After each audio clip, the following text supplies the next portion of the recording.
memiliki aspek ritual dan aspek esensial. Ini yang menjadi tema kita kesempatan ini. Aspek ritual itu tata cara ibadahnya. Aspek esensial itu hikmah dan kebaikan atau tujuan dari ibadah itu sendiri. Sholat contohnya. Aspek ritual sholat kita tahu. Takbiratul ihram, membaca Fatihah, ruku, sujud, tasyahud, salam. Orang yang melakukan sholat dengan syarat dan rukun terpenuhi, itu sudah sah ibadahnya. Dan dia sudah melaksanakan ibadah, sudah terpenuhi ritualnya.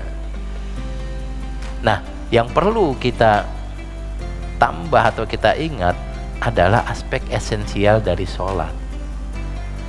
Yang kita lakukan selama ini sehari 5 waktu minimal. Nanti ada yang 9, ada yang lebih bahkan. 9 tuh berarti ada yang tahajud, witir, qobliyah subuh sama duha. Ada yang nambahin qobliyah zuhur, qobliyah asar, ba'diyah zuhur, ba'diyah maghrib. Nah, itu nanti lebih banyak lagi. Nah, aspek esensial dari sholat itu yang pertama adalah mengingat Tuhan. Karena dalam Al-Quran, innani anallahu alladzi la ilaha illa ana fa'budni wa aqimis sholata lidzikri. Allah bilang, dirikanlah sholat untuk mengingatku. Nah, maka tujuan dari sholat atau esensi dari sholat itu mengingat Tuhan, Pak.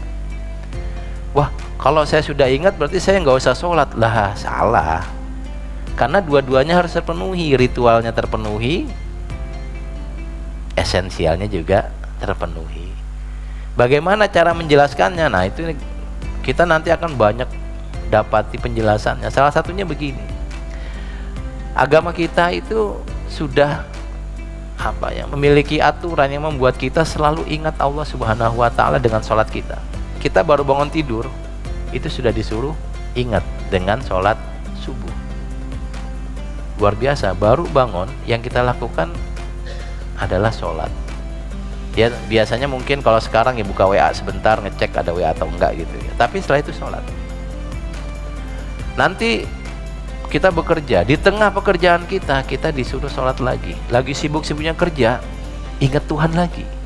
Supaya kita tahu bekerja kita, sehebat-hebatnya kita itu ada izin dari Tuhan, sehingga membuat kita berhasil atau tidak.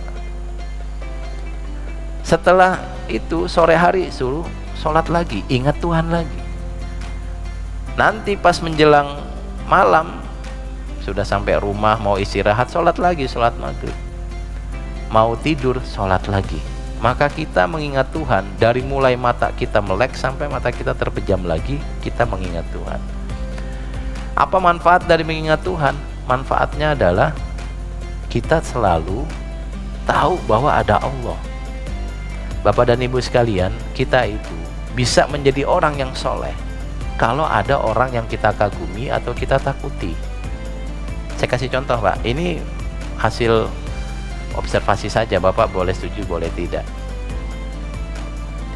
Orang yang jalan-jalan, laki-laki yang jalan-jalan ke mall, itu dia bisa jelalatan matanya, ngelihat sana ngelihat sini, dan itu bagi saya manusiawi, Pak.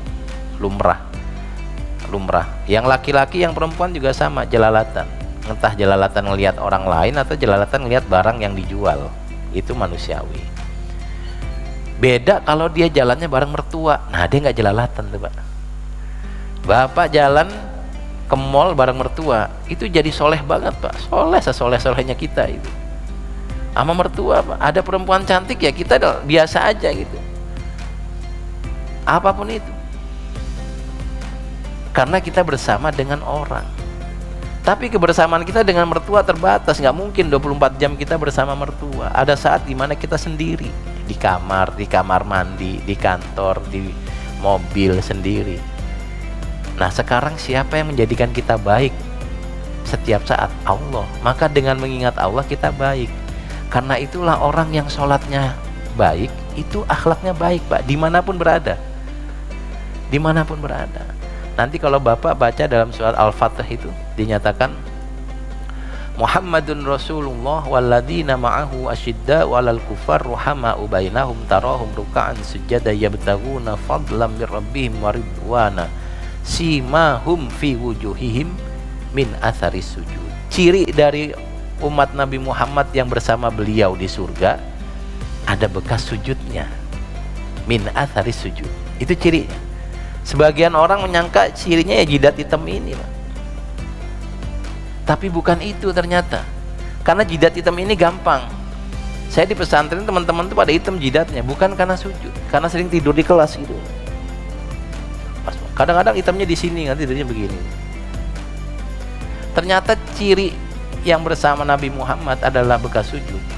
Itu dijelaskan dalam surat Al-Ankabut kalau nggak salah ya.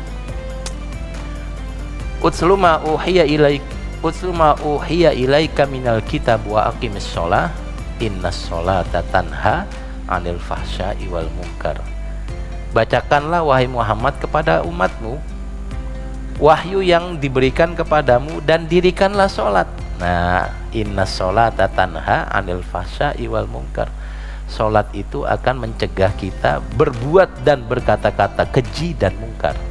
Maka ciri orang yang sholat itu mulutnya dijaga, Pak, jempolnya dijaga, perbuatannya juga dijaga, tidak keji tidak mungkar. Kapan dia tidak keji tidak mungkar? Setiap saat, karena dia selalu ingat Tuhan. Saat sendiri dia ingat Tuhan, dia berbuat baik. Ada atau tidak ada orang, dia berbuat baik. Ada atau tidak ada orang, dia tidak berbuat buruk.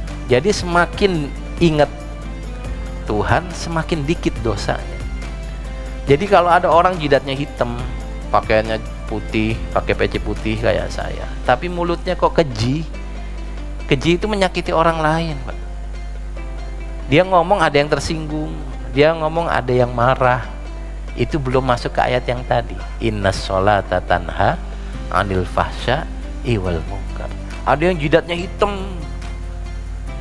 tapi omongannya tidak lembut. Nah, itu juga. Wah, kalau gitu kita diajarin penakut. Bedakan antara tegas dengan kasar. Tegas itu harus, tapi mencaci maki itu keji yang harus kita hindari. Nah, maka esensi, hikmah, tujuan dari sholat bukan sekedar takbiratul ihram sampai salam, tapi membuat kita selalu ingat Tuhan dan terjaga mulut dan perbuatan kita dari yang keji dan dari yang mungkar. Dari sini Bapak bisa lihat kesolehan orang itu bukan dari pakaian, tapi dari mulutnya, dari bagaimana komentar WA yang dia posting. Itu bisa menunjukkan kesolehan atau ketakwaannya. At-taqwa hahuna. Takwa nggak kelihatan, tapi bisa nampak omongannya, bisa nampak perbuatannya, dan itu yang menjadi barometernya.